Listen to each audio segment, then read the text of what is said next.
नमस्कार बच्चों, online classes में आपका हार्दिक स्वागत है। इससे पहले वाले वीडियो में हम बात कर रहे थे बेटा आव्यूह की, हमने गुणा की बात की थी, फिर उसके गुणधर्म की बात कर रहे थे। आव्यूह है गुणन गुणधर्म। तो इसमें पहले हमने तीन तो पॉइंट पढ़ चुके थे।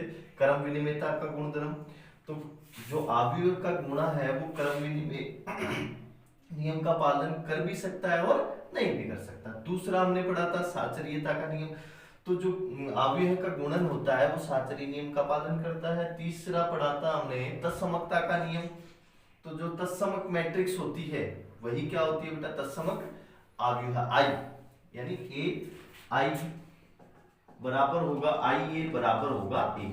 अगर हम किसी भी मैट्रिक्स को आई मैट्रिक्स यानी तत्समक अवयव से मल्टीप्लाई करते हैं तो वापस हमें वही मैट्रिक्स मिलती है। ठीक है, फिर इसके बाद आता है बेटा चौथा पॉइंट है इसमें अवयव गुणधर्म में बंटनता का नियम। तो बंटनता का नियम क्या कहता है, a गुणा बी प्लस सी बराबर होता है ए बी प्लस ए सी, या हम कह सकते हैं b प्लस सी या a प्लस बी गुणा c बराबर होगा ए सी प्लस बी सी।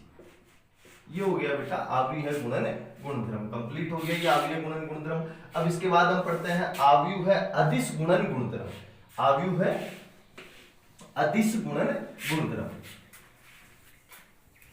फिर इसके बाद हम इसमें उदाहरण करेंगे। आव्यूह अदिश गुणन गुणधर्म, जैसे मान लो बेटा कोई भी दो मैट्रिक्स है ए और बी, ए और बी जो समान क्रम की अवयव है, समान क्रम के अवयव है। ए और बी दो समान क्रम के अवयव है, तो के गुणा ए प्लस बी, दो मैट्रिक्स हो गई ए और बी, तो के इंटू ए प्लस बी किसके बराबर होगा, के ए प्लस के बी के बराबर होगा। अगर एक को किसी मैट्रिक्स से गुणा किया जाए तो क्या आएगा बच्चों, ए आएगा।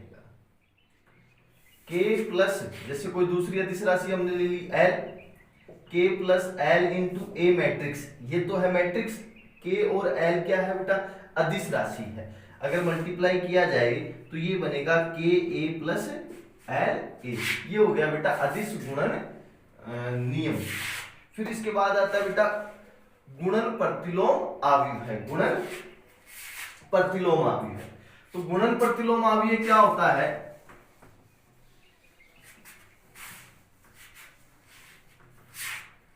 गुणन प्रतिलोम अवयव है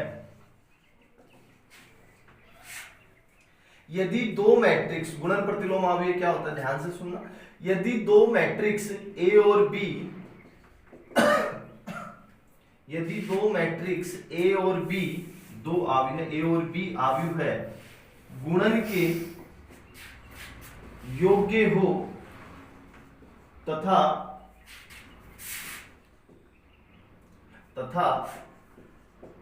a इंटू बी बराबर आई,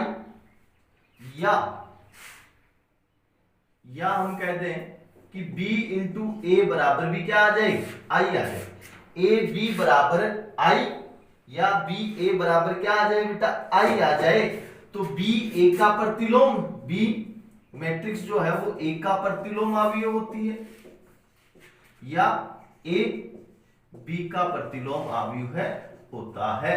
और a के प्रतिलोम अवयव को हम किससे लिखेंगे, a का प्रतिलोम को हम किससे लिखेंगे बेटा, a के प्रतिलोम अवयव को किससे लिखेंगे, a इनवर्स से। ठीक है, तो कहने का मतलब क्या हो गया, a इंटू ए इनवर्स किसके बराबर होगा, i के बराबर होगा, या मैं कह दूं a इनवर्स इंटू a किसके बराबर होगा, i के बराबर होगा।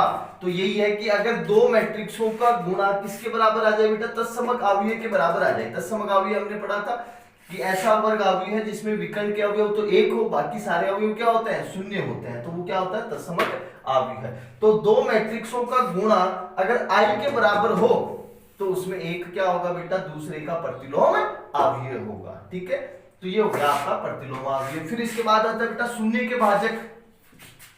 छोटे छोटे पॉइंट है बेटा, इनको समझना जरूरी है। फिर अगला पॉइंट है शून्य के भाजक। शून्य के भाजक क्या है, शून्य के भाजक, तो शून्य का भाजक का मतलब क्या होता है, यदि यदि दो अवयवों का गुणा, दो अवयवों ए और बी का गुणन शून्य हो, का गुणन क्या हो बेटा, शून्य हो, तो यानी ए गुणा बी बराबर क्या आ जाए बेटा, 0 आ जाए या शून्य मैट्रिक्स आ जाए, तो ए और बी शून्य के भाजक कहलाते हैं, शून्य के भाजक कहलाते हैं। जैसे मैं हम उदाहरण की बात करें, एक छोटा सा उदाहरण देते हैं इस पे। जैसे मान लो ए कोई मैट्रिक्स हो गई 1 1 3 3, बी हमने मैट्रिक्स ले ली -1 1 1 -1, ठीक है। मल्टीप्लाई करें इसको, ये भी 2/2 ऑर्डर का है बेटा और ये भी 2/2 ऑर्डर का है। गुणा कर सकते हैं, इसमें कोई दिक्कत नहीं है, क्योंकि देखो इसमें स्तंभों की संख्या इसमें पंक्तियों की संख्या के बराबर है, तो इन दोनों का गुणा संभव है। तो देखो गुणा करते हैं, इसमें गुणा करने मैंने आपको सिखाया था क्या। तो देखो ए मैट्रिक्स हमारी ये है 1 1 3 3, बी हो गई ये, तो इन दोनों का अगर हम गुणा करें तो ए गुणा बी, ठीक है। ए गुणा बी कैसे करेंगे, 1 1 3 3, बी मैट्रिक्स हो गई -1 1 1 -1, गुणा करें इसको। देखो गुणा कैसे करेंगे, आप गुणा करें तो कैसे करेंगे, रो बाई कॉलम, बताया था मैंने गुणन कैसे करेंगे। पहली रो पहला स्तंभ, तो एक को किससे गुणा करेंगे, -1 से, तो 1 गुणा -1 फिर प्लस 1 गुणा 1, इस तरीके से आएगा। फिर ये किससे गुणा होगी, दूसरी स्तंभ से, 1 गुणा 1 फिर होगा प्लस में 1 गुणा -1, फिर 3 गुणा -1, दूसरी पंक्ति किससे गुणा होगी, पहले स्तंभ से, तो 3 गुणा -1 प्लस 3 गुणा 1, फिर दूसरी पंक्ति किससे गुणा होगी, दूसरे स्तंभ से, तो 3 गुणा 1 प्लस 3 गुणा -1। सरल कर रहे होंगे इसको, क्या बनेगा बेटा, ये -1 ये 1 यानी 0, ये भी क्या बना 1 और -1 0, ये क्या बना 3 गुणा -1 -3 प्लस 3, ये भी क्या बना 0 3, और ये -3 ये भी क्या बना बेटा 0, तो ये बन गई बेटा शून्य मैट्रिक्स, यानी शून्य अवयव है। तो इसका मतलब अगर इन दोनों मैट्रिक्सों का गुणा शून्य अवयव है, तो ए और जो बी मैट्रिक्स है ये शून्य के भाजक है, ठीक है। इसी के साथ अब हम बेटा इसमें उदाहरण करते हैं। देखो इसमें एक टॉपिक और रह गया, वर्ग अवयव है कि घात ज्ञात करना, वर्ग अवयव की घात ज्ञात करना। तो देखो इस अगला पॉइंट है इसमें, वर्ग अवयव है स्क्वायर मैट्रिक्स की घात ज्ञात करना। घातें कैसे ज्ञात करते हैं, देखो वर्ग अवयव है, एक पॉइंट और रह गया, वर्ग अवयव है कि घात ज्ञात करना, घात ज्ञात करना। वर्ग अवयव की घात कैसे ज्ञात करते हैं, मान लीजिए बेटा कोई भी मैट्रिक्स है, ए कोई मैट्रिक्स है AIJ, वर्ग अवयव का मतलब होता है स्तंभ और पंक्तियों की संख्या समान हो, तो हमने ले ली m/m ऑर्डर की ले ली, ठीक है। वर्ग अवयव है तो इसकी घात कैसे ज्ञात करेंगे, ए स्क्वायर, यानी अगर मान लो हमें किसी मैट्रिक्स ए का स्क्वायर ज्ञात करना है तो कैसे लिखेंगे, ए गुणा ए क्यूब ज्ञात करनी है, तो ए क्यूब कैसे ज्ञात करोगे, पहले आप ए स्क्वायर ज्ञात करेंगे फिर इसको गुणा करेंगे ए से। ऐसे बेटा ए की घात 4 ज्ञात करनी है तो कैसे निकालेंगे, ए क्यूब इंटू ए की घात 5 निकालनी है तो कैसे निकालेंगे, ए की घात 4 गुणा ए। इसमें ज्यादा बड़ी नहीं आती बेटा, स्क्वायर या क्यूब लास्ट क्यूब तक आता है इसमें, ठीक है। ये हो गई बेटा वर्ग अवयव की घात ज्ञात करना। अब इसमें उदाहरण करते हैं। देखो इधर पहला उदाहरण बुक का उदाहरण है आपके, पहला उदाहरण क्या दे रखा है, जल्दी जल्दी देखो। पहला उदाहरण दे रखा है हमें, उदाहरण नंबर 5, ए मैट्रिक्स दे रखी है 2 4 -1 3 2 5, बी मैट्रिक्स दे रखी है हमें 2 1 0 -1 3 4, और क्या कहा है, हो तो 2a - 3b का मान ज्ञात करो। 2a - 3b का मान हमें क्या करना है बच्चों, ज्ञात करना है। तो देखो कैसे कर रहे होंगे इसको, यानी यहाँ पे a और b क्या है, a और b तो हो गई बेटा मैट्रिक्स होगी, 2 और 3 क्या है, अदिश राशि है, 2 और 3 क्या है बच्चों, अदिश राशि। तो यानी पहले तो हमें क्या निकालना है बेटा, 2a निकालना है। क्या निकालना है भाई, a मैट्रिक्स किससे गुणा हो रही है, 2 से, तो अगर हम 2a निकालें, 2a का मतलब 2 गुणा ये वाली मैट्रिक्स 2 4 माइनस 1 3 2 5। मैंने बताया था बेटा किसी भी मैट्रिक्स को अगर हम अदिश राशि से गुणा करते हैं तो उस मैट्रिक्स का प्रत्येक अवयव उस राशि से गुणा होता है। तो ये 2 से गुणा होगा ये पूरा, तो 2 दूनी 4, फिर 8 माइनस 2 6 4 10, ये आ गया 2a। अब 3b ज्ञात करनी है हमें। 3b कैसे ज्ञात करेंगे, यानी 3 को गुणा करेंगे हम बी मैट्रिक्स से, 2 1 0 माइनस 1 3 4, तो गुणा कर रहे होंगे क्या बनेगा, देखो 6 बना, फिर 3 बना, फिर 0 बना, फिर माइनस 3 बना, फिर 9 बना, फिर 12 बना। अब करना क्या है बेटा, इसमें से इसको हमें क्या करना है, बाकी करनी है। बाकी करने का मतलब बेटा 2a माइनस 3b, यही तो करना है। इसमें से हमें इसको घटाना है, तो इसको हमने हल किया तो ये मैट्रिक्स आई, और इसको हल करने पर ये मैट्रिक्स आई। तो अब क्या लिखेंगे, 4 8 माइनस 2 6 4 10 माइनस 6 3 0 माइनस 3 9 12। इसमें से इसको बाकी करें, तो बाकी करेंगे तो बेटा कैसे करेंगे, संगत अवयव में से संगत अवयव को घटाना है। तो देखो क्या बन रहा होगा इसमें बाकी करने पर, 2a minus 3b equal to, तो देखो 4 माइनस 6 कितना आया, माइनस 2, 8 माइनस 3 कितना आया बेटा 5, माइनस 2 माइनस 0 कितना आया माइनस 2, 6 माइनस माइनस 3, तो बेटा माइनस माइनस क्या हो गया प्लस, तो 6 3 कितना हो गया 9, फिर 4 माइनस 9 कितना आएगा माइनस 5, फिर 10 माइनस 12 कितना आएगा बेटा माइनस 2, तो ये आ गया 2a माइनस 3b। अगला उदाहरण देखते हैं इसमें। अगला उदाहरण क्या दे रखा है, b तथा c है तो अवयव है a ज्ञात कीजिए। तो देखो a अवयव ज्ञात करना,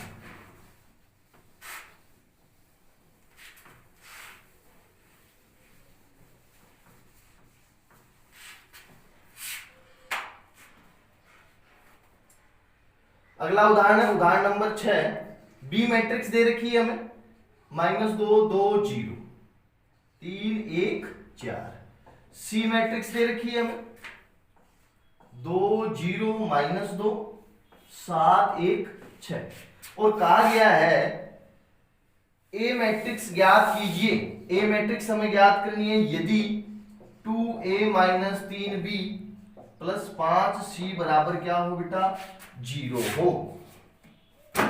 ये हमें दे रखा है, देखो ये हमें कोई समीकरण दे रखा है। इस समीकरण में बी मैट्रिक्स हमारे पास में है, सी मैट्रिक्स हमारे पास में, और कौन सी मैट्रिक्स हमें ज्ञात करनी है बच्चों, ए मैट्रिक्स ज्ञात करनी है। तो सिंपल से अभी तक कुछ नहीं करना, करना क्या है आपको, जो इक्वेशन दे रखी है वो ऐसे कैसे लिखी है हमने, 2a minus 3b plus 5c equal to 0। B matrix हमारे पास में है, सी मैट्रिक्स हमारे पास में है, तो रख दें यहां पर, रखें तो 2a माइनस 3 मैट्रिक्स कौन सी हो गई बेटा बी, ये वाली, -2 2 0 3 1 4, फिर प्लस 5 इंटू सी, तो 5 इंटू सी करें बेटा तो क्या होगा, देखो सी मैट्रिक्स हमें दे रखी है 2 0 -2 7 1 6 इक्वल टू 0 मैट्रिक्स, यही है। तो देखो 2a माइनस, अब देखो करना क्या है बेटा, आप चाहो तो यहां पर -3 से भी हम गुणा कर सकते हैं, तो यहां क्या आ जाएगा प्लस, और अगर हम 3 से गुणा करें तो यहां क्या रहेगा बेटा माइनस। तो ये 3 अदिश राशि है, तो ये पूरी मैट्रिक्स इस 3 से मल्टीप्लाई होगी, तो इसको अगर हम 3 से मल्टीप्लाई करें बेटा तो क्या कर रहे होंगे, 3 -2, 3 गुणा -2 कितना बना बेटा 6 -6 बना, 3 गुणा 2 6 बना, 0 3 तिया 9, 3 एकम 3 3 चौक 12। ध्यान रखना है बेटा अगर आप -3 से गुणा करोगे तो यहां पे प्लस आएगा, और अगर आप 3 से गुणा करते हो तो यहां क्या आएगा बेटा माइनस आएगा, प्लस। अब 5 से मल्टीप्लाई करें इस पूरी मैट्रिक्स को तो क्या बनेगा 10 0 -10 35 5 और 30 इक्वल टू 0। अब देखो ये दो मैट्रिक्सों की क्या हो गई, बाकी हो गई, ये प्लस की मैट्रिक्स है, ये माइनस की मैट्रिक्स है, तो इसमें से इसको क्या करते बेटा घटाते रहे। इसको ऐसे ही तो लिखूंगा मैं 2a प्लस 10 0 -10 35 5 30, फिर माइनस, -6, 6, 0, 9, 3, 12 इक्वल टू 0। आप चाहो तो बेटा इस माइनस को अंदर भी ले सकते हैं, तो यहां क्या आ जाएगा, प्लस का चिन्ह आ जाएगा। देखो हल करें इसको,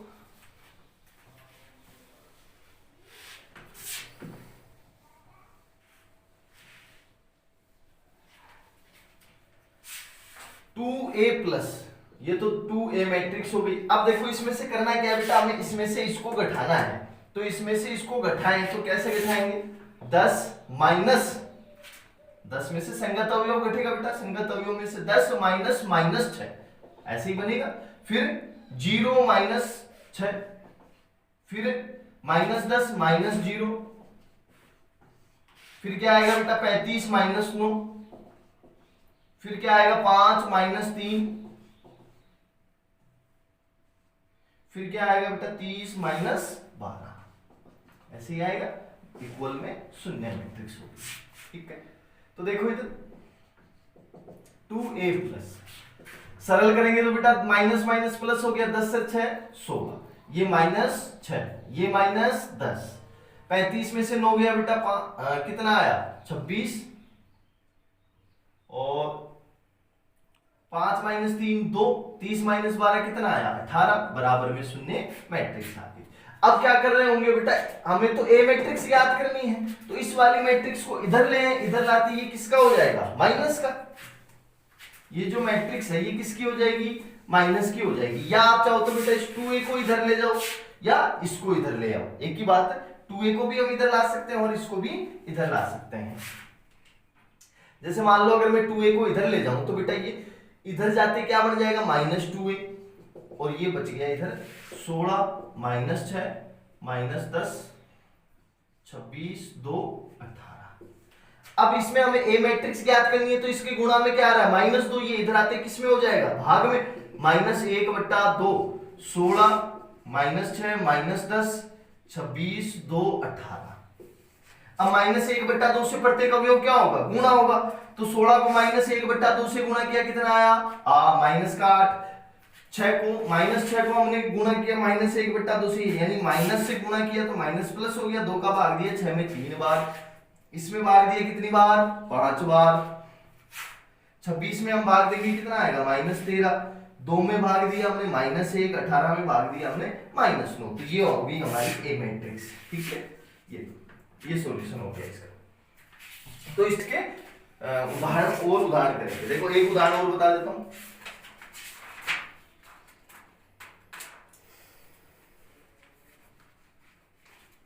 देखो अगला उदाहरण है उदाहरण नंबर 7।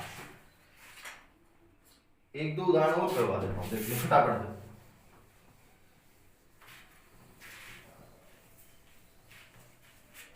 उदाहरण नंबर 7 क्या है, ए दे रखा है हमें 4 2 -5 1 0 3, बी मैट्रिक्स हमें दे रखी है 6 -7 0 -1 2 5 1 0 3, और कहा है कि हो तो ए बी या बी ए अथवा दोनों जिनका भी अस्तित्व हो ज्ञात कीजिए। यानी हमें क्या करना है, पहले तो इनका गुणा ज्ञात करना है। गुणा ज्ञात करने के लिए पहले बेटा हमें चेक करना पड़ेगा कि इसमें कौन सा संभव है, ए बी संभव है या बी ए गुणा संभव है या दोनों संभव है। तो सबसे पहली बात बेटा इसका क्रम देखो, ए का क्रम कितनी हो गई, 2 पंक्ति हो गई इसमें और 3 स्तंभ हो गए, तो 2/3 का हो गया। अब इसकी बात करें तो इसमें भी 3 पंक्ति हो गई और 3 क्या हो गया, स्तंभ। हुआ या नहीं हुआ बेटा? अब देखो रहे, इसमें स्तंभों की संख्या कितनी है, 3, इसमें पंक्तियों की संख्या 3, इसका मतलब इनका गुणा संभव है। इसका गुणा संभव है या नहीं है? तो हम क्या कर सकते हैं बेटा, ए बी का गुणा संभव है, तो ए बी हम निकाल सकते हैं, क्योंकि इसमें स्तंभों की संख्या और इसमें पंक्तियों की संख्या समान है, तो इसका मतलब हम गुणा कर सकते हैं, ए को बी से गुणा। अगर एक और देखो, बी ए की बात करें हम, तो हम कह सकते हैं कि भाई ए बी संभव है। अब हम बी ए की बात करें तो बी ए संभव है या नहीं है, देखो इसका बी का ऑर्डर कितना हुआ, 3/3 का, ए का ऑर्डर कितना हुआ, 2/3 का। अब देखो बेटे इसमें समान आया क्या, इसमें 3 है इसमें 2 है, समान नहीं है, इसका मतलब बी ए संभव नहीं है। केवल कौन सा गुणा संभव होगा, ए बी गुणन संभव होगा, बी ए गुणा संभव नहीं है। ठीक है, तो अब हम गुणा करते हैं। गुणा करना हमने सीखा है, कैसे करेंगे बेटा, रो बाई कॉलम। 4 2 -5 1 0 3 6 -7 0 -1 2 5 1 0 3। ठीक है, गुणा करेंगे इसको, तो गुणा कैसे करेंगे बेटा, रो बाई कॉलम, ये रो ये कॉलम, ऐसे ही फिर बेटा दूसरी कॉलम तीसरी कॉलम। तो देखो गुणा करें, 4 गुणा होगा 6 से, ठीक है, तो ये बना 4 गुणा 6, फिर प्लस 2 गुणा -1, पूरा लिख देता हूं मैं एक बार, फिर आप धीरे धीरे आपकी बेटा हैबिचुअल हो जाएगी तो आप फटाफट कर पाओगे इसको। -5 प्लस -5 गुणा 1, फिर अगला दूसरे स्तंभ से गुणा होगा, तो 4 गुणा -7 प्लस 2 गुणा 2, फिर आएगा -5 गुणा 0, फिर अगला स्तंभ 4 गुणा 0 प्लस 2 गुणा 5 प्लस फिर आएगा बेटा -5 गुणा 3, यानी -4 गुणा 0, 4 गुणा 0 2 गुणा 5, फिर आएगा बेटा -5 गुणा 3, ये आ गया। फिर आएगा, अब दूसरी पंक्ति को हम क्या करें, ऐसे इनसे गुणा करें, 1 गुणा 6 प्लस 0 गुणा -1 0 गुणा -1 3 गुणा 1, फिर अगला स्तंभ 1 गुणा -7, फिर 0 गुणा 2, फिर 3 गुणा 0, आ गया।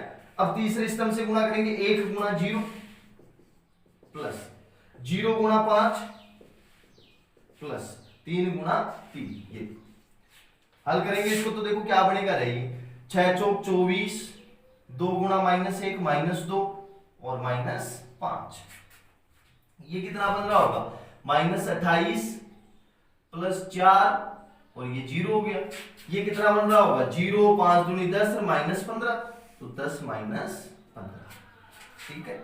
ये कितना बनेगा 6, ये 0 प्लस 3, ये कितना बनेगा -7 0 और ये भी 0, ये कितना बनेगा बेटा 0 0, ये आया 3 तिया 9। हल करेंगे तो कितना आ जाएगा, ए बी बराबर 24 में से देखो कितना घटाओगे, 7 घटाओगे तो कितना आएगा 17,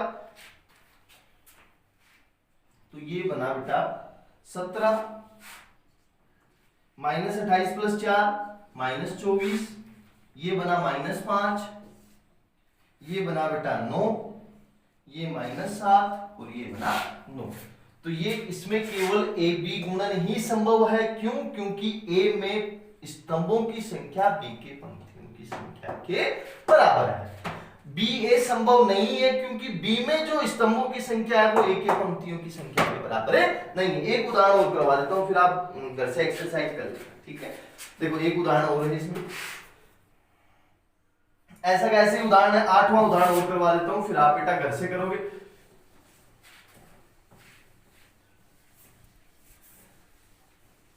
एक उदाहरण और देख लो, 8वां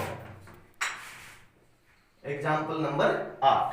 एग्जाम्पल नंबर 8 दे रखा है, x के किन मानों के लिए एक मैट्रिक्स दे रखी है 1x1, फिर दे रखी है हमें एक मैट्रिक्स 1 3 2 2 5 1 15 3 2, एक मैट्रिक्स और दे रखी है हमें 1 2x बराबर 0, और कहा गया है कि x के किन मानों के लिए इन तीनों मैट्रिक्सों का गुणांक किसके बराबर है, 0 के बराबर है। तो कहने का मतलब हमें क्या करना है बेटा, x का मान ज्ञात करना है। तो सबसे पहला काम बेटा देखो, इस मैट्रिक्स को हमें इससे गुणा, ऑर्डर देखो आप इसका, एक पंक्ति 1/3 ऑर्डर की, इसकी बात करें तो 3 पंक्ति 3 स्तंभ 3/3 ऑर्डर का, इसकी बात करें तो बेटा पंक्ति कितनी है इसमें, 1 2 3 स्तंभ एक ही है, तो 3 गुणा 1।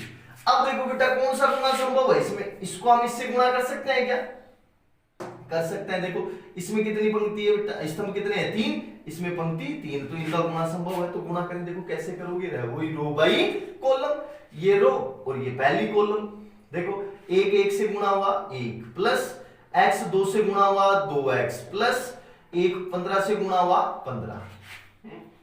ऐसे ही हम किससे गुणा करेंगे, दूसरे स्तंभ से। दूसरे स्तंभ से गुणा करें तो 1 गुणा को 3 किया तो 3, x को 5 से गुणा किया 5x, 1 को 3 से गुणा किया 3। ऐसे ही अगला 1 को 1 से 2 से गुणा किया तो बेटा 2, फिर x को 1 से गुणा किया x, फिर 1 को 2 से गुणा किया हमने 2 आया। अब एक मैट्रिक्स कौन सी रह गई, 1 2x इक्वल टू 0। हल कर रहे होंगे बेटा, क्या आएगा 2x plus 15 1 16, 5x plus 9 sorry 6, x plus 4, और ये मैट्रिक्स हो गई 1 2x बराबर 0। अब देखो बेटा इसका ऑर्डर कितना है 1/3, एक पंक्ति है 3 स्तंभ है इसमें, तो ये 1/3 का, ये 3/1 का। अब भी देखो इसमें गुणा संभव है, इसमें स्तंभों की संख्या 3 है, इसमें पंक्तियों की संख्या 3 है, गुणा संभव है।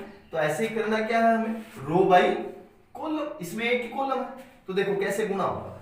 2x प्लस 16 किससे गुणा हुआ बेटा, 1 से गुणा हुआ, तो 2x प्लस 16 को हमने 1 से गुणा किया तो इतना ही आएगा, प्लस फिर 5x प्लस 6 किससे गुणा होगा, 2 से, यानी मैं लिख देता हूं पहले पूरा 2 गुणा 5x प्लस 6, प्लस अब x से क्या गुणा होगा, x प्लस 4, तो x से गुणा होगा x प्लस 4, ये लो बराबर में शून्य मैट्रिक्स आएगी। ठीक है, तो इसका मतलब इसमें अब देखो एक ही अवयव है, ये पूरा का पूरा क्या है बेटा, एक ही अवयव है। ठीक है, तो हल करेंगे इसको, क्या बनेगा, यहां से ऊपर से मैं मिटा देता हूं, देखो ये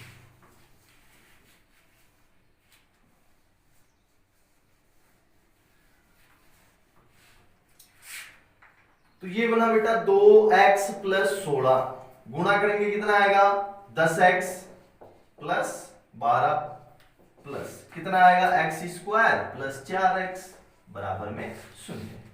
तो देखो जो जुड़ता है उसको जोड़ो रहे, पहले तो x स्क्वायर, अब x वाले पद देखो 2x plus 10x 12x, 12x और 4x 16x। अब इसमें अचर पद जोड़ो 16 और 12 कितने हो गए बेटा 28 हो गए बराबर 0।